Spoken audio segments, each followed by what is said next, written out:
Yeah, I'm sure. Yeah. Okay, so before we start, each person have 10 minutes to speak. I will inform you guys at the 9-minute mark that you have 1 minute left. And after the last speaker, Chad, we'll do the Q&A. And let's aim for 1:30 hard stop. We ready? Cool. Just to Okay, confirm, great. Go ahead. the order is the one shared in LinkedIn, right? We have Rick, Amy, myself, Ritu, Max, and Chad. That's the order, right? Yeah, that's the order. Yeah. So basically, Amy, Vincenzo, you, Ritu, Max, and Chad as the last speaker. Okay, and just to confirm, so we're all staying while everybody speaks, and then at the end you're gonna do a Q&A with all of us? Exactly. That Okay. the Q&A ends at the end of all the speakers, which last speaker would be Chad. All right. And do you want the rest of us to kill our mics and videos? Yeah, Well, that's probably better. Yeah, just kill your mic. Maybe the video, like ever since everyone's blue. So like yeah, maybe that would be helpful too. okay. Yeah, we can all do that. Okay, so before I get into my topic today, okay, so first of all, thank you for everyone for joining us today. We have a very, very interesting topic, which is a practical use of AI for Amazon sellers. And I think a lot of us hear a lot about AI on a very high level or ways that's not quite applicable to us as Amazon sellers. But as an Amazon operator in this space, we are very much interested in learning how we specifically apply AI, what are specific use cases, prompts, tools for sellers to apply on their ongoing operations. I'm Rick Wong, the marketing manager here at LandingCube. We're a one-click landing page building software for Amazon sellers. And joining me today, we have 5 speakers. Amy Weiss at Amazing at Home, Vincenzo Toscano at Ecomcy, Ritu Java at PPC Ninja, Max Sinclair at Ecomtent, and Chad Rubin at Profasee. And each speaker today will have really good content to share. But before I get into my topic, which is about using ChatGPT and search query performance reporting. A little bit more about LandingCube. As mentioned, we are a one-click landing page building software for Amazon sellers. And all you have to do is basically enter your ASIN, and our software will generate a landing page for you just like this. Our landing page basically sits in between your off-Amazon traffic and your Amazon listing and acts as an additional point of interaction before the audience reaches your Amazon listing. This interaction can either be in the form of email collection, such as, example here. Basically, you can, let me refresh this. Basically, the audience can actually go to your landing page, claim a coupon code, have them enter an email, right? And then have a coupon code distributed to your audience. And the additional way to kind of collect an email is also through a form of digital asset distribution, such as an ebook. We have 6 different campaign types, and our top performing campaign types are the promo code landing page, which you just saw, and also the product insert landing page. And once you collect the email list, right, basically you can create a pretty nice asset which allows you to kind of build a community and also relationship with your target audience, which could potentially lower your customer acquisition costs and increase your lifetime value over time. Some of the specific tactics that Amazon sellers are using with LandingCube are product launches and also an additional touch point to ask for an Amazon review.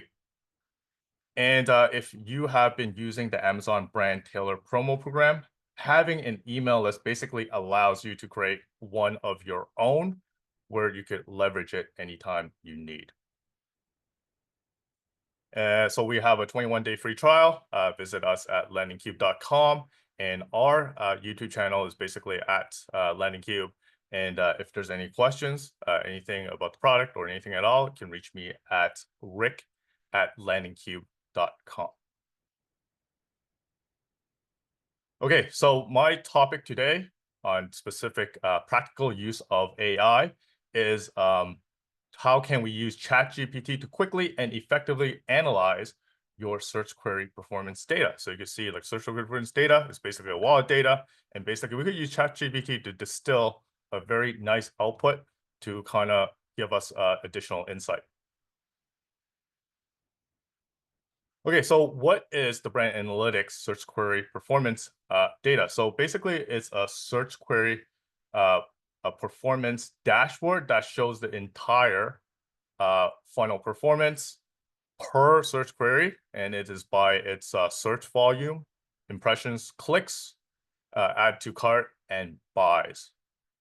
And for those that don't know how to actually navigate to this particular screen, it is under your search Seller Central, under the brands tab, and under the brand analytics sub nav.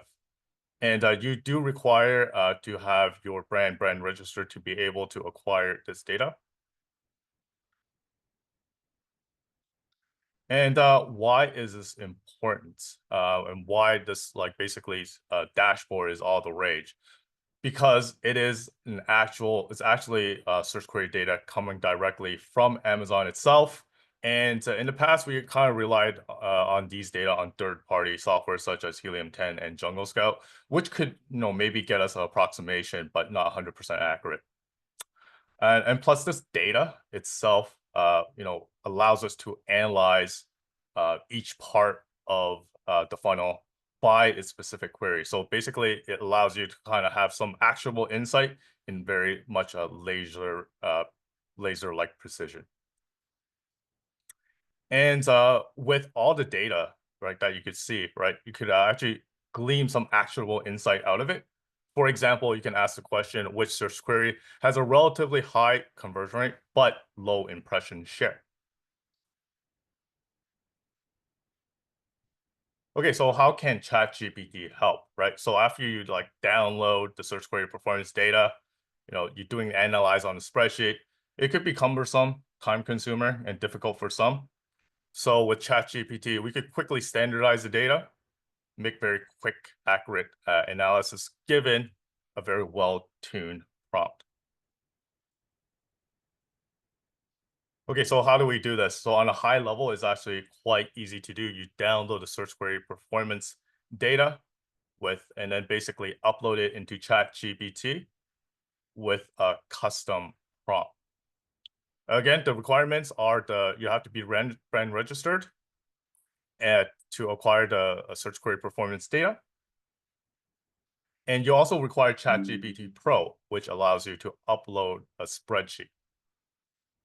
And then to download the correct search query performance data, you will more or less just go to the SQPR screen, which is like this, and then click on the ASIN tab, toggle to the specific product or ASIN that you want to analyze, and then select the reporting range month, and then the most recent data set. Click generate download, and that's how you actually get your SQPR data. Once you actually download the SQPR spreadsheet, just upload it into ChatGPT Pro. Enter the below custom prompt, which I will show you. Basically, you could acquire it with the QR code in the next slide. And you press enter, and then just basically a brief overview of the prompt. Basically, what it's saying is to remove the outlier performers, right? Basically standardize the data. Then it's asking it to find the top 5 search queries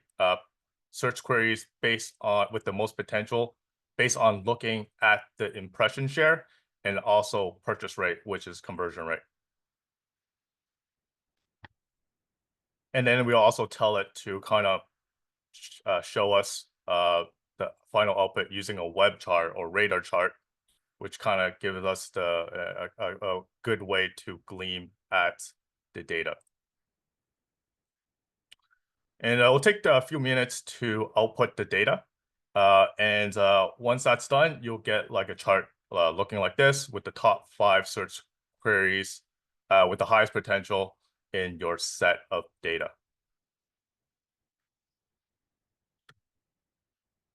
So if you want the actual prompt, so feel free to scan on the left QR code.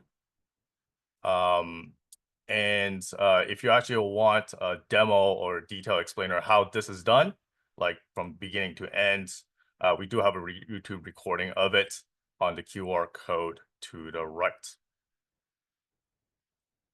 And again, LandingCube, we are a landing page builder for Amazon, 21-day free trial. Please reach out if you are interested. Okay, thank you. Next, we have, hold on, let me stop sharing. Next, we have Amy. Amy from, yeah, hey, Amy. And practical use of AI for Amazon sellers, the topic itself. Go ahead, Amy, can you share your screen? Yeah, so I'm going to start without sharing my screen and just talk a little bit about, I don't know if you want to stop sharing? Or... Yeah, I'm going to stop sharing. I'm just trying to find like the right button. Yeah, so while you're doing just that, go ahead while I'm doing I'll get started. Yeah, so great to be here. Thank you, LandingCube, for inviting me. And, you know, when you guys said practical uses of AI for Amazon sellers, I went, wow, there are so many, you know. And then when I saw the other people that are on this webinar with me, I went, oh my gosh, what can I possibly talk about that that's not going to be covered by Vincenzo or Ritu, or, you know, so I just want to kind of level with everyone and talk to you guys about time saving. So for me, the biggest things that I use AI for when it comes to Amazon are 3 things. The first is listings, right? Listing optimization and competitive analysis. The second is social media growth and creating content for social media, images, posts, stuff like that, marketing plans. And then the third thing is product development. And if you've been following me for any part of time, you know that I've talked about these things at length in many different areas. But what I wanted to focus on today is really helping you save time and automate your use of AI. So I know many of you are using AI for your listings, for content, everything. And what you're probably doing is every time you're getting into ChatGPT and you're having a new conversation, and maybe you save your prompts in a prompt library document or something like that. But what I want to encourage you to do is anytime in your business, whether you're working on listings or content or on you know, product development ideas, anytime in your business that you're having a conversation more than once with basically the same prompts, you should really be building a custom GPT for that. And a lot of people don't, they just don't feel comfortable doing it. They're not sure how to do it. And so I just want to kind of point that out and how you can do that today. I know Vincenzo is also going to talk about, you know, building a custom GPT. But what I want to show you guys is just how you can utilize these, and also how you can find other GPTs that might help you create better content, stuff like that. So I'm going to share my screen and just show you some practical examples. All right, let me make sure I'm sharing the right screen here. Too many screens. So I'm sure you guys can see my ChatGPT here, this conversation that I had with ChatGPT. And I start out by asking ChatGPT to describe a product from a picture that I upload. And why would I do this instead of just, you know, asking ChatGPT, telling it, hey, I'm selling these glasses, right? Like I need you to create a listing for these glasses, and here's my competitors. The reason I do this is that all of us have to optimize our content for AI to read it now. So if we don't know how AI reads our content, Then, and of course, every AI is a little bit different. Amazon's AI is going to read an image slightly different than ChatGPT and Claude and all of that. But if you can get an idea of what AI thinks your thing is, it may help you write even better products, even better descriptions, even better content, and really, really sell your product. So you see, I just uploaded this one image, and ChatGPT did a great job of explaining exactly what this was. 4 glass drinking jars with lids and reusable straws. Each jar is transparent. It says filled with what looks like fruit infused water containing slices of strawberries and lemons. It knows that, right? So I think this is really, really important. I actually use this to feed Amazon's listing AI listing generator, because it produces much better AI generated listings when I use an AI generated description versus my own description. So that's my first tip for you on listings. Now, when you're doing listings, I'm sure many of you guys have formats that you like to write it in. Maybe you upload your keywords, you have a conversation with ChatGPT, and maybe you are giving it specifics, right? What I like to do is I like to specifically tell it that I will give it competitors. And I say, hey, my product's competitive. I'm going to give you my top 2 competitors with their listings, with their images, and I want you to tell me exactly what I need to do to beat them. I will give you my logo, my style guide, all this stuff, right? So let's say I have this whole conversation, and every single time I want to create a new listing, I got to remember what I did before. And I have to, all this. This is where you can come in and actually design a custom GPT for that. So here you have, how do you create a custom GPT? So you bring it up, right? You have your conversation here, and you can click on Explore GPTs. And you do have to have a pro account for this, right? And here's where you can either create a new GPT, which is right here, or you can actually search the GPTs. You might find some really great Amazon listing GPTs in here, right? Anything that is public. You might find maybe you're bad at mid-journey prompts and you need help with that, whatever. There's these custom GPTs for everything. And so you can go into any of these. Let's just say that we're going to use this one right here, right? I'm just going to pick this first one, right?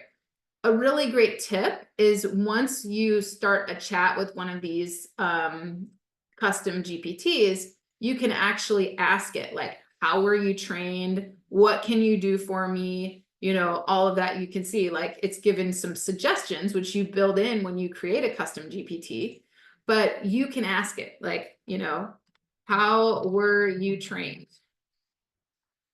And sometimes it'll tell you, sometimes it won't. There you go. It says, I was trained to craft detailed SEO optimized engaging e-commerce product descriptions. So it tells you everything that it can do, right? So anytime you're trying out someone else's GPT, you should be doing that, right? You should be asking it, how are you trained? What are your capabilities? Whatever, can you do this? What can I do for best results? Whatever, but you can ask it questions. You don't immediately have to start a conversation because you don't know how it's trained, what to do, right? So that's my first tip, is go in there, look at other GPTs, see how they're trained, ask for, information of, what format do you use for SEO for listings? Do you consider keywords? Whatever, you can ask all those questions within, just like you're having a chat with a normal ChatGPT conversation, right?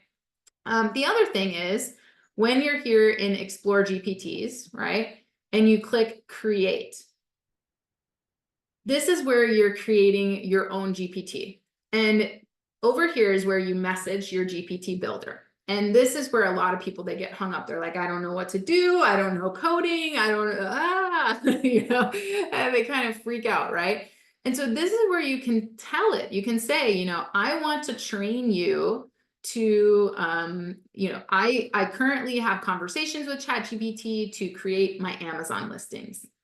I use specific prompts every time. I want to train you to utilize these specific prompts and for you to create a listing optimization using this process step by step. And then literally just say, I'm going to copy and paste in a conversation so that you can use this to train. And that's it. You prompt it, you tell it, I'm going to give you this information. I'm going to copy and paste in this information. And then once you're done with that, you want to preview your GPT. So you want to we're at test the it. 9-minute mark. Yeah. Oh, okay, great. Yeah. So once you are there, right, you want to actually test your GPT. And if there's something wrong, you can always go back in and edit it. But if there's something wrong here, when you're asking it, okay, now create me a listing for this, and it's not asking you the questions, or it's not doing what you want it to do, then you go back over here and you message your builder and you say, I tested it and it didn't do this. I need it to do this. I need it to follow this process exactly. So this is how you kind of test and tweak your own GPT. And then you can go back in and edit it at any time as necessary. But anyway, I hope this has been super, super helpful for you guys. And I hope this allows you to automate your conversations with ChatGPT and build better content and be more consistent with your use of AI. Thank you, Amy. Next up, we have Vincenzo. Vincenzo, take it away. Thank you, Rick. So yeah, I would like to first of all thank you, you, Rick, and the LandingCube team for allowing me to be part of this. It's a pleasure to in the industry. So today, I want to talk to you and expand on what Amy is essentially been talking about, which is how you can leverage custom ChatGPTs for your brand. So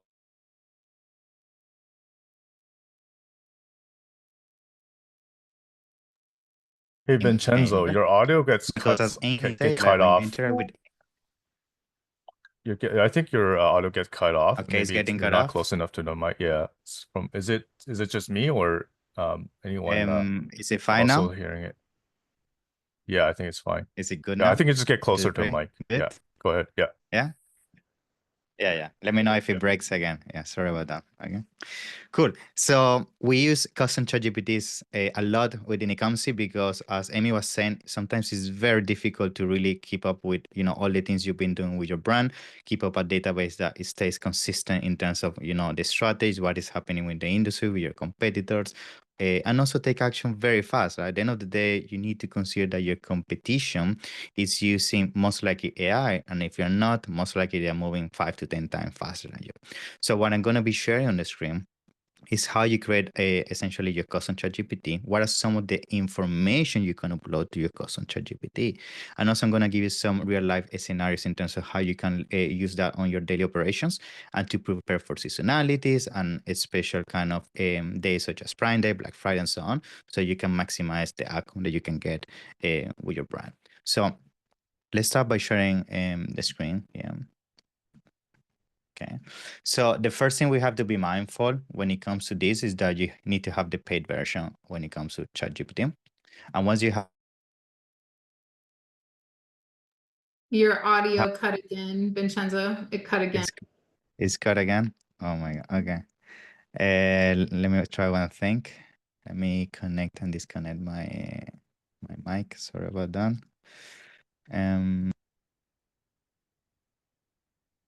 Is it better now or no? Yeah, I can hear you. Yeah. Okay, cool. Awesome. And you guys can see my screen, right? Yes. Yes. So effectively, it's cutting off again, Vincenzo. Cutting off? Oh my God. Yeah. Okay. Maybe plug it in a bit harder. Maybe it's like I don't think it's the mic because I'm using a different mic. Okay. So it might be my internet. So yeah, just try your best. Yeah. Yeah. Don't worry. Let me try something else. No, it just cut off again. So right after you said, let me try something else, then it was dead. And we can jump to the next verse while I restart everything here. Can we do that? Yeah, we could. Okay, next we have Ritu. Ritu, you ready? Okay, take it away. Yes, I can. Can you stop sharing the screen, or can I just go ahead? 1 second. Oh, there we go. Okay, well, hi everyone. So yeah, I'm gonna share my screen and get started here. Okay. All right.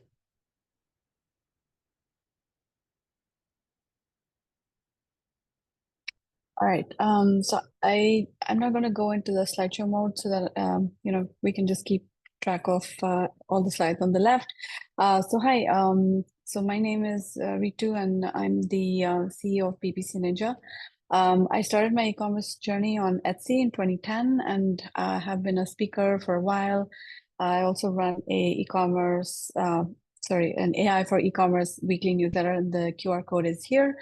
So I'm going to get started with some of the kind of practical use cases where AI is actually saving my team at least 500 hours per month. And this is like an understatement because it's actually helping a lot more, and a lot of it is not measurable, and I'm able to add more people to my team without actually spending on resources. So for example, there's a bunch of automations that we've set up, which kind of almost replace having a human in that place. So skills that I didn't have in my team, such as analytics or coding, etc., are now being fulfilled by AI and AI agents. So it's, you know, this whole idea of, you know, everybody now has access to like an infinite resource pool of employees that you can just you know, absorb into your operations, and it's, you know, really up to us to kind of come up with the right definitions for what these employees will do, and you can actually set up fairly sophisticated workflows that kind of take from one agent to the other, and kind of make your entire business operation very smooth and very quick. The other thing I want to say is that you know, the age of you know, single person $1 million companies with the help of AI is here. In fact, people are talking about $1 billion companies that can be built with a very small number of people and mostly AI agents. So basically, what I want to share today is just the mindset, and just some of the examples from my own kind of operations that might give you a glimpse into how I'm thinking, or how my team is thinking, and how we take AI very seriously into you know, our workflows. So what am I using AI for? I'm using it for, of course, creatives, for listings, and coding is a very big part of where I'm using AI, and then general productivity. So I'm going to go over examples from each of these 4 areas just to give you an idea of like how we're looking at things. So when it comes to creative transformations, there's a winning formula that we've kind of hit upon or discovered. And so, you know, if you look at this image, this was created with the help of AI. And I know that a lot of people struggle with the idea that, oh, I'm trying to get a certain effect, but, you know, when I say something to the AI, when I create a prompt, I don't get it just exactly the way I want it to be. And so that kind of makes you want to give up on AI, or makes you want to say things like, oh, it's not there yet. But the formula, the winning formula, is actually to break things apart into steps that can be put together, and then you can have what you want. So for example, this image is basically an image for this planter. That's the main product here. And so what we've created here is the ambience with the help of a simple prompt. So this was a prompt that was used, a beautiful garden with flowers, bouquet style. So bouquet is just this kind of fuzzy, blurry background kind of effect. You have a nice background, and you have a planter here. Now what I'm going to do is I'm going to use Canva AI to actually separate these pieces. So as you can see in the previous image, there's a pot, there's a base, and then there's these flowers. There's something called Magic Grab within Canva AI which seamlessly picks up things that you highlight and point to, and they can, detach themselves from the background. So this gets detached. The pot, as you can see, is gone. Now I can layer on my product, right? You can see I've layered on the product, and then I can put this guy back. And then I can add some text again with Canva AI, and there you have it, right? So what did I do here? The winning formula that I'm talking about is splitting the stages apart. So you separate it out, you create a background with AI, then you place the product. Of course, I said detach it from the base, which is the embellishment, and then you add your text, and there you have it, right? So that's the way you want to think. You don't want your AI to do everything. You want your AI to do whatever it is good at, and then you direct the rest and put it all together. I want to give you some more examples. Generating high quality images with ChatGPT. So let's say you want to start with a competitor's image that you like. So this one is one that I just picked up from a competitor, and I said, create an image just like this. So ChatGPT, this is ChatGPT. It's not even Midjourney, it's ChatGPT. So ChatGPT created this, which is kind of a lookalike of this, a little bit different. Now there's a problem here. It's got like this product. We don't want the product. We want our product. So what do? We just go into the edit button on ChatGPT, just highlight the section that you don't want and say remove. And so it's removed it, and it's done some generative image right here. So you can just place your product here, and then you're done. Some more examples. This was the original image, and I said create one like this. It made something that looks pretty much like this, and has also removed the product from here. Another example. And then I can go on to more, but this is another use case where, let's say you have multiple colors, like you have variations, and you want each of those variations to be a slightly different color. You can use the same image and then just use AI. This is again Canva AI, where I can just say change the color to blue, and so I select the area and say swap it to blue, and just change the color, and I can pick from the different options that it gives me. Some more examples, again, visual. You can create stunning images easily with this tool called Ideogram AI. At this time, there's so many AIs that you have to kind of remember, which one was working good for me. So some of these are really, really good, so you definitely test them out. And I have a running notebook of all these different AI tools that I come across, and I just keep saving them away. So this one is really nice because you can actually give it instructions to put text on your image as well. So like I said, get yourself some sunscreen. That was my text that I gave it. And I said to merge two images, one of a hiker, another of these kids playing out in the playground, and it produced something really beautiful. Now I can simply layer on my product image here in Canva, very easy. And then you have the final product. This can be a stunning image, and it gets created in just minutes, right? So just keep a running notebook or some sort of document for these sorts of new tools that get released. I mean, there's so many of them, right? Okay, then the next section is using AI for listing improvements. I'm just going to go through this quickly because a lot of people talk about listing improvements. So this is one free tool called Listify AI. That's the QR code for it. It's a GPT that will help you create your listing in no time with just a few instructions, like what the product is, what are some of the basic keywords, etc., etc. So you can have your full Amazon listing created with that. Another free tool which we created within PPC Ninja is the TOS compliant Amazon bullet points. This will basically take any input, like a set of bullet points, and then clean it up for making it Amazon compliant. And then the third listing GPT is something actually by Vanessa Hung, and this was actually a video recording of her explaining how she optimizes listings for Rufus. So this is really, really interesting. Highly encourage you to check it out. And then finally, this one is from Variationizer, which is from Product Opinion. You can actually festify your listings by simply using this tool, and it just adds a few embellishments and makes your product look really cool. Okay. Then I also use it for coding. With coding, it's really Claude is my go-to at this point because it's literally become a game changer. It can really understand your description of what you want and convert it into codes.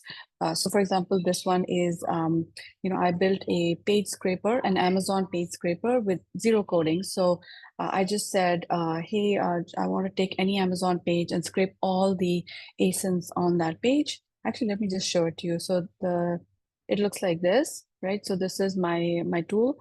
I mean, I just went to Amazon.com and I actually wanted all of these ASINs scraped, like everything that shows up on this page. And all I need to do is click on my little thing here and it gives me this. It also gives me whenever there's price information. So let me just show you. If I click on this, it's going to give me wherever there's price information, it's also scraped the price. Like you can see how quickly it did that. So it actually, I started with a very simple prompt. I wanted it to build me a local HTML app that will just take an Amazon URL and scrape that page. But it said, hey, it's better to create a bookmarklet instead. So a bookmarklet is just like a Chrome bookmark, which you can add like this. And then the code that it generates for you, you can just put it in the bookmark right here so that each time you click on it, the way I did, it just operates the code, right? So that's a very cool use case with code for coding. And there's many more that I have been using. And then the last section is AI productivity tips. If there's any task that I repeat more than 3 times, I generally want to automate it with AI. So that's just one mindset thing that we follow within PPC Ninja. We document everything because once you've documented the steps for how you did something, you can then upload those very same documents back into your prompt, and build on it. So that way you won't run out of your context window and you can get a lot achieved that way. Do not rely on long chats because things start to fall off and the LLMs start to hallucinate after a certain point. And then also things like using screenshots and handwritten notes and feeding them into ChatGPT can save you a ton of time. If you have just a napkin, idea or something, you can just take a photo of that, put it up, and then it will understand everything that you have written there. And my final point here is creating task chains or agent chains so that you can use the output of one operation as the input of another. I still need to get better at this. I'm still working on it, but this is the way to go. And agentic, chains are the rage right now. So that's the end. If you want my slides, that's the QR code. Thank you so much. Okay. Thank you, Ritu. Okay, so I think Vincenzo's back. So Vincenzo, again, take it away. Finger cross. Finger cross. Yeah. No worries. Keep going. Yeah. Awesome. Yeah. Thank you. Hopefully this one second time Let me lucky. know. Let me know if it doesn't work. Okay. Cool, guys. So pleasure to be back. As I was saying, it's great to be here and be able to share some of my insights in terms of how we're using AI to basically manage brand and scale brands on Amazon. Here at Ecomcy, the reason why we start using custom chat GPTs is because it was getting very overwhelming to really figure out how we create a database for all these brands. First of all, by understanding what we have done, what has worked, what hasn't worked, and how we use that information on a consistent basis to execute strategies moving forward. And that, if you try to do it manually, is super, super difficult. And that's why we created these libraries for other brands. And I'm going to show you now how you create these libraries, what is the kind of things that you can do with these custom chat GPTs, and how essentially it's like creating your own Siri. It's like the master brain behind your brand. It's going to know everything. It's going to know what is the data looking like from an Amazon perspective, what products you can launch to market, what is your customer saying about your product. And on top of that, be able to use that as the machine to essentially understand where you are and what other things the business is missing to adapt those things to your Amazon strategy and make sure you keep scaling it forward. So I'm going to start by sharing my screen, and I'm going to show you an example here that you have to be mindful is you have to have a paid version of ChatGPT for this to work, right? Once you have the paid version of ChatGPT, ChatGPT is going to give you the option to create your own custom ChatGPT. Now, there's a couple of usage that you can use this for. The one I'm going to be focusing the most is when it comes to using that internally. But then I'm also going to show you how effectively you can create your own customer support team that's essentially all driven on AI, and how we actually also embed that with inserts and everything, and create a smooth experience for our customers. And then we even leverage that information to make sure we keep improving our products and our brand experience to make sure that we actually provide to our customers what they're looking for. So what you see in front of me is the screen of how you create your custom ChatGPTs. Now, you're gonna have the option to do it very custom, which means you can give the name, the description, the instruction, everything in terms of the information behind the custom ChatGPT. Usually, this is the one I recommend everybody to use, because as you can see, you have the option to upload files, and that's the beauty of this. Here, we upload, for example, the brand guidelines, information from brand analytics, information from tools that we extract in terms of keyword research, information in terms of our sales report from last year. Every single piece of data that you have around your brand, you can upload it here, because the more information you give to the custom ChatGPT, the smarter it's gonna get in terms of connecting all these points and give you insightful recommendation that actually driven by data, and things that actually can be meaningful for your brand in the first place. Now, once you start nurturing the custom ChatGPT, essentially it's going to look something like this. I did this example with one of the brands, so Nature Made. So here, for example, we were adding some information about the brand, some questions that will be meaningful in terms of conversation starters. The reason these conversation starters can be very useful, and they are for our teams, is because let's say this custom ChatGPT is mainly used from a graphic design team. We want to make sure we put questions in place that do the heavy lifting for them at the beginning. It could be from the perspective of coming up with new images, new ideas for the A+ content, new ideas for the videos that my team has to edit, things along those lines. And then here you can see in the bottom how I did a very quick example of loading some of the historical data, so I can leverage that for the questions I will ask around this custom ChatGPT. Now, there's one thing though. Sometimes if you're getting started, you may not have a lot of ideas in terms of what could be a conversation starter. You don't have maybe a lot of files here and there, so don't worry about that. You have the option, as you can see on my screen, of creating. And the beauty of creating rather than configuration option is essentially you interact with ChatGPT, and essentially you start asking, okay, I need this custom ChatGPT to do X, Y, and Z. And as you interact with them through chat, essentially that is the foundation of what the custom ChatGPT is going to be in the first place. Because I understand sometimes you may not have clear goals of what you want to achieve with that. And this can be a very good exercise for you to figure out throughout this conversation what you want to achieve in the first place with this custom ChatGPT. Now, once we create the custom ChatGPT, I'm going to make a quick parenthesis to go back to the customer support kind of usage of this. You're going to see here you have the share button. And for example, what we do, and we have done that for most of our brands, once we create custom ChatGPTs for customer support, the way we tailor our custom ChatGPTs for customer support is that we're going to embed in this all the SOPs that our current customer support has in terms of how to deal with refunds, how to deal with certain issues that a product tends to have, how to deal with certain complaints that people may have in terms of wanting to replace a product, typical things that you're going to encounter in your customer support team, which you should have a SOP for that, by the way. We put documents, a lot of documents in the backend, and essentially what we do, then we create a link, and with that link, we create a QR code. And with the QR code, we add it in the inserts of our products. So essentially now all the products have customizable and very in-depth customer support that people could scan this within the inserts, and they will have a customer support that knows all the pitfalls that people will usually complain about, and is trained to be to make sure that the customer stays happy. Now, of course, we have a human always on top of this to make sure that things don't go wild, because sometimes with AI that can happen. But things such as customer support that sometimes can be very expensive, now you can fully automate that with a custom ChatGPT. Now, going back to how we use that for executing things around your brand.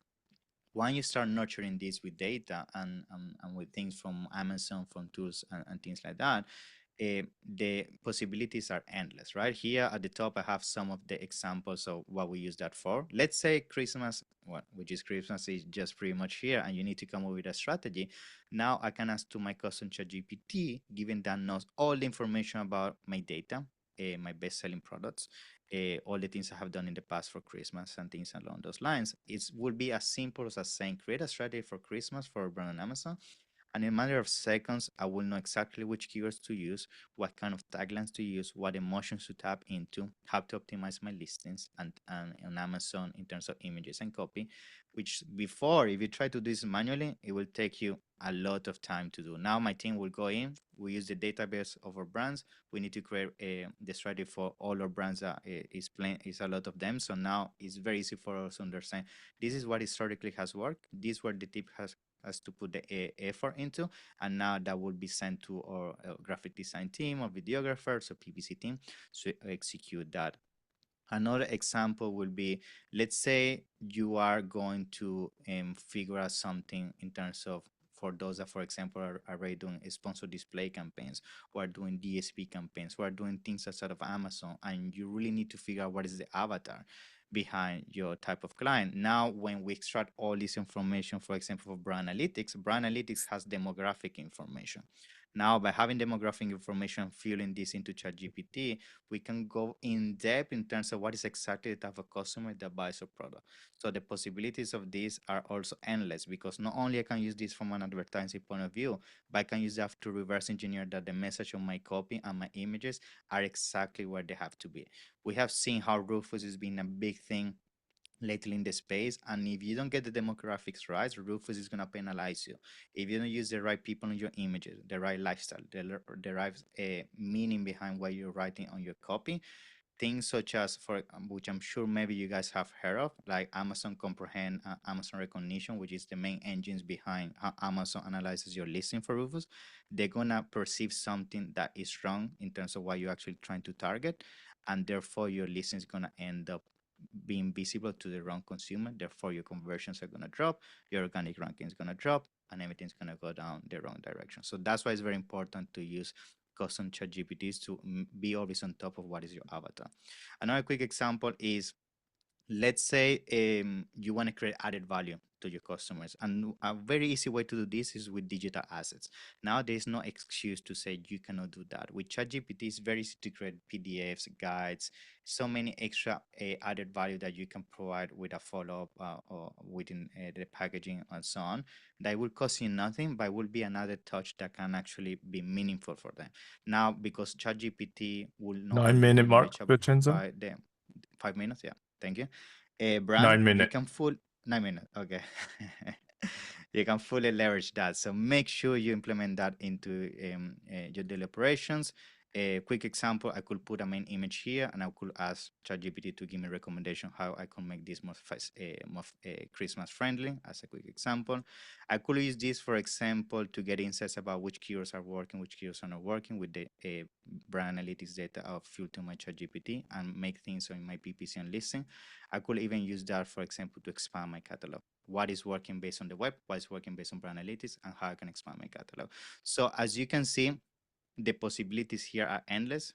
And I will conclude with this one. What about the questions that you could ask to Rufus to make your product recommended? You can ask that to your custom ChatGPT. Based on the data, will give you typical questions people could ask to AI, and you can reverse engineer that to optimize your images and copy. So it's essentially the brain behind your brand, and this will get smarter and smarter over time. And there's no excuse in 2025 for you to not have your own custom ChatGPT. So that's everything from me. It's been super useful for us to implement this, and I'm sure if you start doing it, you're also going to see a significant impact on your daily operations. So thank you so much for the opportunity. Yeah, my pleasure. Thank you, Vincenzo. Next, we have Max Sinclair. Hey guys, how's it going? I was inspired by Vincenzo, so I did a quick wardrobe change. So I'm now also wearing company swag. Let me share my screen. Let's see. Get into it. Okay, there we go. So you can see it, I hope. Yep. Yeah, cool. So I'm going to talk to you about Rufus and Cosmo and optimizing for the future of AI-powered search. So quickly about myself, I won't spend too long here, but I'm the founder of Ecomtent. We help customers to optimize for AI-powered search, so I think about this every day. Before doing that, I was at Amazon, where I, amongst other things, worked in browse and catalog quality with the A9 teams, with the setting up of Amazon in Singapore. So you can connect with me on LinkedIn there if you're interested. So I'm going to run, I've made a 10-minute version of my presentation. I'm going to run quickly through both of these and how you can optimize for them. So Rufus, probably seen this now. It's the ChatGPT style integration into Amazon. But what's really interesting about Rufus, in my opinion, is how much of a superior customer experience. Speaking for myself, you can see here this office chair that I bought on Rufus a few weeks back when it was launched in the UK. And what's interesting about Rufus is actually the product that I bought didn't rank in the top 10 organic. None of the top 10 organic ranks had 4-star reviews. And as you can see here, as an Amazon customer, putting in a massage office chair or any product on Amazon, you just get an overwhelming sense of choice. So therefore, having an AI kind of agent to help you, which you can talk conversationally to and then find the best one for is a much better experience. And this is a direction that conversational search is a direction that I think the world is going in. Perplexity, if you've used it, if you haven't, you should try it. It now gets over 100 million queries a week. ChatGPT is now the 10th most visited website in the world and has integrated search. So people are getting more and more used to this. And in my view, this is soon going to be bigger than mobile. So mobile, when I joined Amazon, was about 30% of searches, and now we have 80% of searches that start on mobile. And yeah, as I said, I think we're in this era similar to kind of Google in the 2000s, where it completely blew out all of the competition by its PageRank algorithm, which kind of was a superior way of searching, which has built this whole like keyword and backlinks and all this stuff that we're used to today. I think we're in that period now where we're going to just see the meteoric rise, maybe not of one player, but certainly of a new domain, which is AI search, better than what we're used to. And I think this also will start to look like speech as well, or be done by speech. 32% of the homes in the US have Alexa. Alexa's have this, is building this integration with Claude. I think speech is going to become a much more important part of search as customers, as the technology gets good enough. Because at the moment, Alexa is completely useless. If you've had one, you know this. You can't actually talk to it in any way. But of course, conversational search with a robot in your home is kind of months around the corner. So that's what Rufus is, the front end for kind of Amazon search. And now we'll talk about Cosmo, which is the back end and kind of Amazon's AI algorithm. So it stands for Amazon's Common Sense Algorithm. They basically trained an LLM with kind of hundreds of millions of pieces of information from their own data and also external data to understand the common sense of when someone is searching for a product, what product do they actually want to, surface? And it's live. I mean, it's been live for ages now. The first science paper came out in February where they said they had a successful test on 10% of US traffic. From my position, what I'm seeing in eComtent, working with, hundreds of customers, Amazon sellers, many Amazon agencies as well, we are, we're seeing this kind of this roll out. So from my perspective, Cosmo is pretty much rolled out as you would expect, given that Amazon said it's worth billions to them back in February. And the key thing about AI LLMs and traditional search is that these are two very different things. And SEMrush did a great case study on this, where they showed that there's only a 20 to 26% overlap between on 200,000 keywords between the Gemini overviews and the traditional search. And again, this is our lived experience on Amazon. Maybe you guys have experienced it. I've said, in the anecdotes, it certainly comes true as well. So the question is how to future-proof, and I will run through this in 4 minutes. But broadly, you need to intent-based match. You need to do visual SEO as well as written SEO, and you need to monitor and optimize the content. Keywords don't matter as much. I love talking about this, but I'm not going to go into the details here because of time, but basically it's becoming more contextual and intent-based matching and not keywords by the nature of the technology itself, which is LLMs don't work on keywords, they work on tokens. Tokens are numeric, and they've got a whole bunch of that training data as well. As I said, it's all about intent. You need to match for the intent of the user. You need to look at the season. You need to look at the body part. You need to look at the audience, and you need to bring this out into your product listing. And it's not about the copy as well. It's also about visual, the visual SEO, both on the infographics and the images. Amazon can understand this and read this, and therefore that's critical. So, it's easy to talk about this, and I'll talk about some real life case studies. This is one of our customers.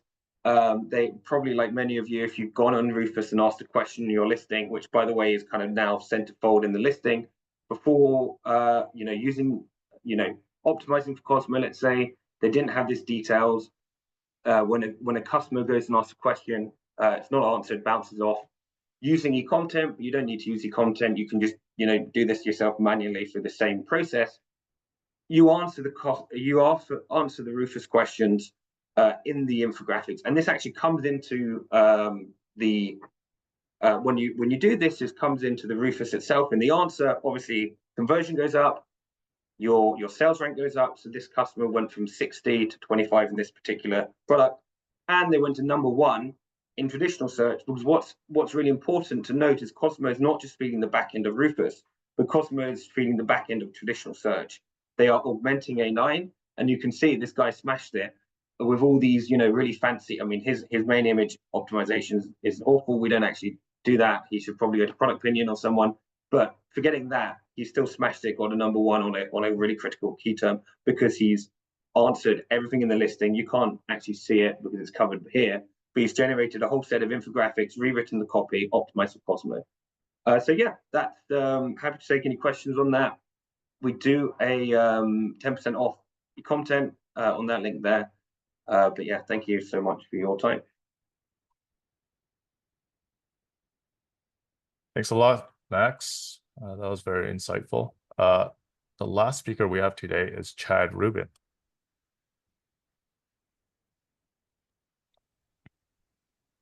What's up, everybody? Thanks for having me here. It's also really nice to be around those that really get it in the space, those that are joining today and presenting. Sucks to go last, but here I am. So let me share my screen and let's go through some really interesting stuff that I'm working on. It's a lot different than a lot of others here, and that's all good. And so just a little about myself. I've been in this space for 20 years. I've got the hair loss under here to prove it. Co-founded the Prosper Show. I co-founded Stubana. Those have been acquired. I've been spending almost all my time working on Profasee.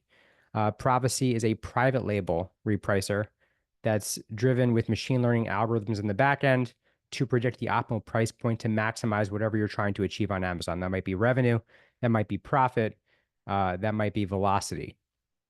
So today's section, I want to talk about, it's a clever title, Spying Price and Profit. So I live and breathe pricing. And so let's rock and roll. Let's go into it. And I'm going to be sharing some prompts. I'm going to be sharing a lot of QR codes today with free giveaways. So just brace yourself. And let's get into it.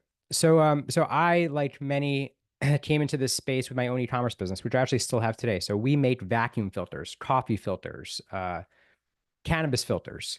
And the business has been struggling over time. It's been commoditized, and my P&L is getting compressed. And I can't tell you how many other sellers I've talked to that are jaded going through those same things with a ton of margin compression. It could be that PPC isn't as effective as it once was. It could be that salary has inflated. It could be sourcing has gone up in terms of costs. And so I, like many, have tried everything that gurus would say to right the ship. And so then one day, of course, I did the listing optimization, I did PPC, I was staring at a tree and I was like, wait a minute, like pricing, why do we never change price? Pricing is one of those things that's the biggest lever you can pull. It doesn't cost you more money to do it. And all those changes all drop to the bottom line. So then I started thinking, well, how do we price today? So like I said, I make replacement parts to fit OEM manufacturer filters. And so me, like many, I started asking questions like, well, how do we price? And so the question kind of prompted this, which is the fact that we would look at the marketplace on Amazon. We see what everybody else is selling their product for, and maybe we price that product. We maybe go a little bit under to remain competitive. But the craziest thing is that we are copying those that also copied somebody else, and those people are likely out of business. So why do we do it? And so what I found is that most sellers on Amazon never change price. And if they do, it's very, very infrequently. And it's because of fear, perhaps other challenges that aren't grounded in reality and truth. And so if we just go through some quick math here with the garlic press, I like to use the garlic press as an example. It's one of my favorites. Is that if you take this garlic press, which is an Or Blue, competitor of Zulay, you can see how much money they're making, of course. And if we just said, okay, you know what? If we increased price by $1, what is the net impact? And so the net impact is a 12% increase in profit, $3,400 increase in monthly profits, and a $41,000 increase in annual profits. And if you sold the business, assuming a 4x multiple on EBITDA, you're looking at $163,000. It's a pretty amazing outcome for a $1 increase, and it's just for one ASIN. So what I want to go through today, and it's going to be fun, it's going to be new, because like most people on Amazon are focusing on listing copy, and they're focusing on image creation for AI. But I don't know if I see enough people that are focusing on spying and using AI with price, which is technically what Profasee does and automates this process I'm about to show you right now. So what we're going to do is we're going to do a live example. We're going to go to Amazon, and we're going to type in garlic press. And you can see here, Zulay is coming up sponsored, #1, but Zulay also has the organic overall pick, #1. You know what? We're not going to click on Aaron's sponsored ad. We're going to just go organic today. And so we're going to scroll down, and we're going to pull up his Keepa chart. And so this Keepa chart, just to break it down for those who aren't familiar with Keepa, it'll show you over time the price changes in pink, and it'll also show you the ranking position, the BSR. The lower, the better for this. And so what you want to do is you want to take that, and we are going to grab the listing like we just did. We're going to grab that Keepa graph like I just showed you. And then we're going to drop that into Claude. Now I have an amazing prompt that I've developed. And I have an arsenal of prompts, just like Amy, that she shared, that she keeps this document of all of her prompts. And I think like many of us do, I'm going to give that away today too. But this specific image here, this screenshot, just to give you an idea of what I wrote here, this chart shows the price and BSR rank for the product on Amazon. Green is sales rank, BSR. Lower is better. Pink is the price of the buy box. Yellow is the monthly sales, because now Keepa gives you your unit velocity sold. So you are a data analyst expert with godlike reasoning and a profound pricing, data science, technical knowledge. Your job is to help me interpret this e-commerce product graph and share any findings and go into detail. And I'm going to give this away in this QR code right here. So now we've dropped it in. We have this amazing screenshot. We have a great prompt. And then all you do is you instruct Claude, and you can use ChatGPT too, but I've been preferring Claude lately. It's faster. I feel like it's a little bit brighter when it comes to analysis. This is telling me, boom. It's telling me the current revenue. It's telling me the margin, roughly, that's estimating. But it's also telling me what changes I can make based on elasticity to price. So like, what is the sweet spot? How much money you're leaving on the table. Now, this is a daily thing. Like price, to me, there is no perfect price. If you think there's a perfect price in a marketplace that's fast evolving, like Amazon, demand changes, your competitors change, PPC changes. It's like the stock market. So you need to constantly be changing price to evolve with the elasticity that's evolving. So I gave away that prompt. This is a great way to find hidden money on the table, either for your own products, or you can actually see your competitors' pricing process, because Amazon's super sensitive to price. A lot of smart sellers are using price instead of using PPC to actually achieve the goals that they want, like revenue, profit, or velocity. So then I started doing this on a daily basis, right? So we started building a spreadsheet, a pricing framework that allows you to make changes to price, understanding your underlying intention for that price change, pulling in all your competition. So you scrape your competitors as well for their BSR, and you start taking all these signals and you start putting them into a benchmark framework for you to make decisions based on. Going back to what I said earlier is that a lot of sellers don't change price out of fear. And that fear is contagious. Most people don't even know because they've never changed price before. They just hearsay. This allows you to make small, conscious price changes in a way to use it to your advantage. And I'm going to give away that spreadsheet right here in this QR code. I'll give you a second to scan it. So this goes to the underlying point here. Rick, how much time do I have? 2 minutes. 2? All right, great. This goes to the underlying point is that typically we see at Profasee an underlying 10% increase in profit, sometimes 20, sometimes 30, sometimes 40, sometimes much more than that. But typically on average, 10%. Let's take a case study real quick. Let's look at Mina Elias. He's a customer of ours. He runs MMA Nutrition. And you can see here, we start dynamic rotating price. This is we take billions of lines of signals from Amazon, including your competitor signals, throw that into a model, and you look at the price, look at the profit at the top, the red line. The bigger the gap, the more that we're capitalizing on the mispricing opportunity that exists on the marketplace. This was a 7-figure profit gap for Mina. And look at where we surged and look at where we surged here. Now, to disprove what everyone says on Amazon about changing price, just nonsense, is the fact that if you look at Mina's listing here, let's look at his all-time range. He, like many, never changed price. The second we started to dynamically rotate price and to give customers what they want at the right time and at the right place, at the right price, look at what happens to his rank. His rank drops dramatically. Beautiful. I can't make this up. This is right from Keepa. This is a 7-figure profit capture opportunity that we capitalized on for Mina that you're leaving on the table as well. We're talking about billions of dollars being left on the table with pricing. So if you don't want to do it the old-fashioned way and do it manually, which is super time-consuming, and you want to automate it with 90% less work and make you more money, that's guaranteed. We offer a 3x profit guarantee. Check out that QR code. That's a 30% discount. Or you can just go to Profasee.com. There's a demo button where it says book a demo, and just put in SPY as the promo code when you're booking a demo, and you'll get that 30%. In the meantime, I hope you've enjoyed what I've shared. And guys, rock on. Thank you, Chad. And now we have some time left for Q&A. Anyone that has some questions for the guests we have today, please feel free to click on the Q&A tab on the Zoom webinar.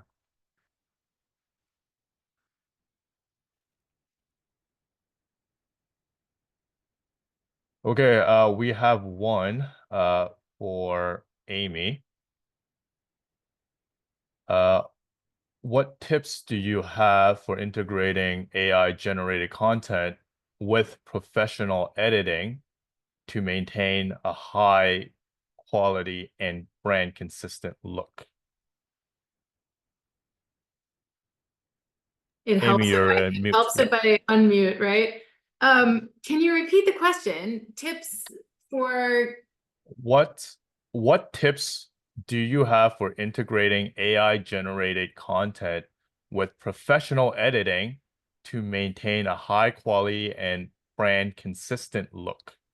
Okay. Yeah. So a lot of people struggle with this, right? They want to use AI image programs for their brand, but they have a hard time because, you know, you can't exactly fit your product in there, or, you know, it doesn't always work. It's not within your brand style guides, your colors, all of that. So a few tips. One is you can use the AI platforms such as ChatGPT, and you can give it your style guidelines, your logos, everything. You can upload that, and then you can have it keep in mind. You can tell it about your product and say, hey, I'm looking for lifestyle images. I'm looking for this. We did this with a competitive analysis with a client the other day. We took their top competitors' images and then their images and uploaded all of that into ChatGPT and said, this is what we're trying to do. This is what we're trying to achieve.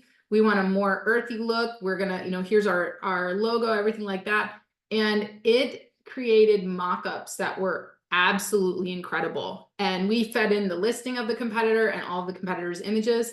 It created incredible mock-ups. So then what can you do with those mock-ups, right? Because it looks great. It's a lifestyle image of a person holding a product, whatever, and it looks great, but it's not your product, or your product's not in there, or your logo's not in there, or you don't have the right text on the image. You can either send that mock-up and those instructions. You can even ask ChatGPT in the conversation. You can say, provide me the exact photo layouts, video layouts that I need to send over to a graphic designer to get this done. And it will give you the full shot list, everything, which is so nice.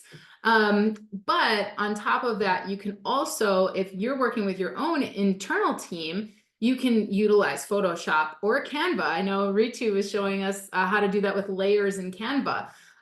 So think about creating your backgrounds. You no longer need stock images. We used to do this where you buy stock images and then you Photoshop in your product. It's no different now, except your stock images that you're creating can be incredible stock images that you create with AI. And then you utilize Photoshop to regenerate, even if the hands are messed up, because sometimes the hands get all messed up in AI, right? So even if that's the case, you can actually, you bring it into Photoshop, you can actually circle that area and just say, it'll automatically generate a fix. If you have an image that's cut off on the side, you can bring that into Photoshop and it'll fill it, right? So there's a lot of different things that you can do, but just keep in mind, your backgrounds can be incredible and you can get great instructions for your graphic designers and stuff utilizing AI. Thank you, Amy. We have a question for Max. Very simple. Will keywords matter? Okay, I'll go into, I was rushing through mine because I was like, well, I was going to run out of time. So the reason keywords don't matter is very simple. Back when I was working at Amazon, what everyone would want to do is you'd kind of, the way the A9 algorithm would work is you'd have different keywords and then you'd have different inputs to the A9, like price, conversion, reviews, you name it, 10, 20 different kind of inputs. And it would basically stack rank for each keyword and all of these different signals, what your list should be. And that's kind of how the algorithm works. When you use a large language model, what you're doing is as I kind of had in that diagram, the prompt goes into the LLM. The LLM then takes words, a sentence, and it condenses it down and turns it into tokens, which are numerical. And then it compresses it. And the reason it compresses it is because this stuff is super expensive and also for speed. So the AI will turn your prompt into tokens. It will compress it, and then it'll be a string of numbers that is basically unrecognizable to any human. So if you're trying to, and then it will kind of use its training and its understanding of your prompt and its training data and RAG and whatever else to understand what is kind of the broad intent and the context behind the question. Also, it will it'll factor in details on the customer themselves. So are they a man, woman, gender, where they're located, what kind of price points do they normally go for, whole bunch of different stuff. And then it will kind of give you the output. So long-winded way of saying that this technology is very different, and it's been proved time and time again. If you just go onto Rufus and kind of play around with Rufus, if you go onto Google and you compare Google's AI overviews and the links that they put in their top 10 compared to the organic top 10. So I think keyword, obviously you need to describe what the product is. So I'm not saying like language doesn't matter, but what I'm saying is the strategy of kind of doing these long tail keywords and having like random stuff, like for this office chair, brown office chair for men, or whatever like that long tail keyword that you used to get off Helium 10 or Jungle Scout, and trying to fit that into your copy, that is no longer a winning strategy. That is what I mean by it. Thank you, Max. Next question. Okay, this one's for me. Does the prompt that you demoed worked on Amazon Ads data? So short answer, no, not directly, because that prompt is directly geared for that search query performance report. But what the results from the prompt help you with is to zero in on these like specific keywords that you could use for Amazon advertising to like particularly to zero in on. So I think that's how you can actually use that prompt for Amazon Ads data. Okay, so a question for Ritu. What is your best tip for prompt optimization? Yeah, so prompt optimization has gotten better and better. There's within Claude, there's even a prompt writer, which helps to kind of convert a very simple prompt into a pretty sophisticated prompt. And what I've been doing recently is that, when I start with a very simple prompt, it's going to go through some iterations, like you're gonna give it some more input, right? And so by the end of, by the time you're actually happy with the outcome, it's several, sections of conversations. So what I've started doing recently is I've started saying to it, based on everything we've discussed, create a prompt for me that I can use with another LLM. So that basically summarizes the whole sequence of things that were added, removed, modified, and then it gives you a nice prompt at the end, which is reusable. And I believe Amy and Chad, they both talked about saving your prompts away. So that's something that I guess all of us are getting better at. Other than that, of course, you want to you want to start with a prompt that puts the LLM in the right frame of mind, and you want to give it the right perspective, and you want to say you are a whatever, act as a, etc. And then you want to describe as much as possible, the task that you're trying to achieve, and then you want to add some constraints, and you want to just say, okay, this should follow these guidelines, or it should be within these constraints. So you define like what the LLM needs to be, like what kind of role it needs to perform, what the action you want it to perform, and then what the constraints are. And then often we're not disciplined enough to say it that way, but by the time you complete building up your conversation, you can always ask it the lazy way to say, okay, now convert that into a prompt that I can use over and over again. I hope that helped. Yep. Thank you, Ritu. And let's see the list. There's one for Chad. What key signals does Profasee analyze to predict the optimal price for maximum profits? Yeah, so we're purpose built. So when you connect your account, we do about 2 years on Seller Central. We do 3 months in advertising. So we're pulling your conversions, your sessions, your impressions, all your order transactions. But on top of that, we're looking at we're crunching data around patterns and trends in your entire portfolio. And then we pull in your competitors. So we do our own reverse ASIN lookup. We go out and find our competitors. We pull in their price, their inventory. We pull in their we enrich it with revenue and velocity. So all of this flows into our model so we can make superior decisions. Thanks, Chad. Any additional questions? Okay, one for Vincenzo. Sorry, go ahead. Oh, no, I think there's a few in the Q&A as well. Oh, right. Okay. Let's go one with the Vincenzo, and then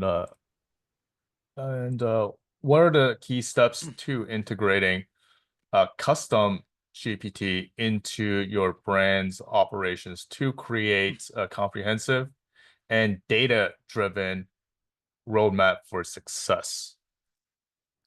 Yeah, so I think the best way of seeing a custom ChatGPT is essentially that you are nurturing from the very start of like a machine that started from scratch. It knows nothing about your brand. And the reason why that's very important is because if you start asking very complex questions to the custom ChatGPT from day one without putting the data behind, it's not going to be as accurate as you want it to be. So that's why when I was sharing my screen, it's super important that you give it as much input as possible. So start with the basics like the brand guidelines, give it information for the last few months from brand analytics, from your sales reports, from PPC reports, any kind of piece of data that the ChatGPT can manipulate on your as an advantage towards your brand. And then that's where you start interacting with it, because what is going to happen based on how the algorithm works is that the more questions you ask and the more interaction you start having in terms of iteration, the smarter it's going to get. So I would say you just have to create a system around yourself or your team in terms of using this on a daily basis, because the more inputs you give to it, the smarter it gets. And it's going to reach a point that is essentially going to be super accurate. On average for us, when it really start getting very accurate, it's usually within 2 weeks of using it constantly and putting data behind. And that's where we use that as the baseline to then start doing more complex things that could be strategies that could be a more long-term approach. Yeah. Thank you, Vincenzo. Mm. And we do have a question for Max.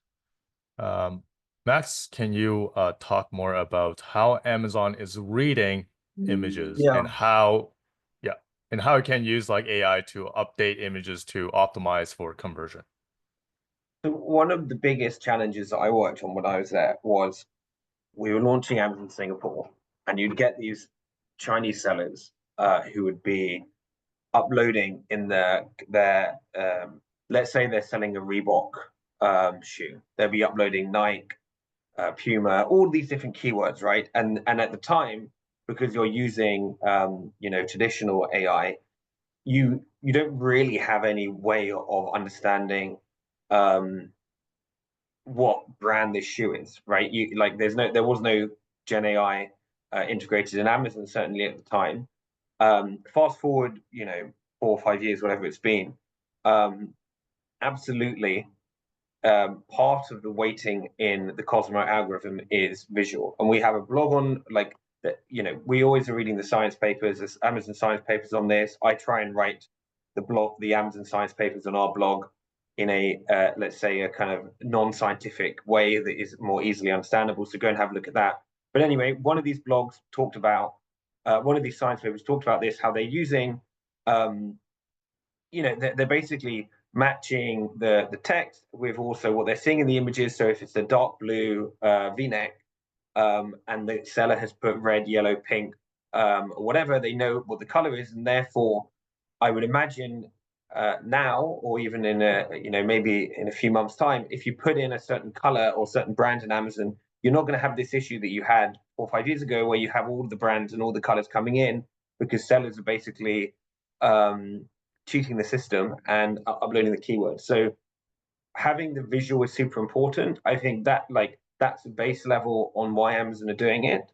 On like optimization side, and what we do at eComtent is we see who your target audience is. So because we connect to your Amazon API, and therefore we're generating content of that person in the image. So if you're selling to men in their 50s, we can see that, and that's the biggest opportunity. We'll generate in your lifestyle images and infographics and whatever A+ content the men in their 50s, and therefore when that person comes on and shops, the AI is smart enough to recognize, this is a person who's shopping, and this product is made for that person because I see them in the images. So that's that's kind of an overview. Thanks, Max. And okay, I think we're approaching the 1:30 mark. Yeah, so I think that's about wraps it up. Lastly, I just want to say that thank you for attending, and also all the guests for speaking today. I hope the audience found value in the content in this webinar. I also will be posting the replay of the webinar on our YouTube channel. Search for LandingCube in a few days' time. So be sure to subscribe. Lastly, I just hope that everybody intends happy holidays and also strong Amazon sales for the rest of Q4. Thanks, guys. Thank you, guys. You. Thank you. Thank you. Thank you, everyone. Yeah. Thanks, guys.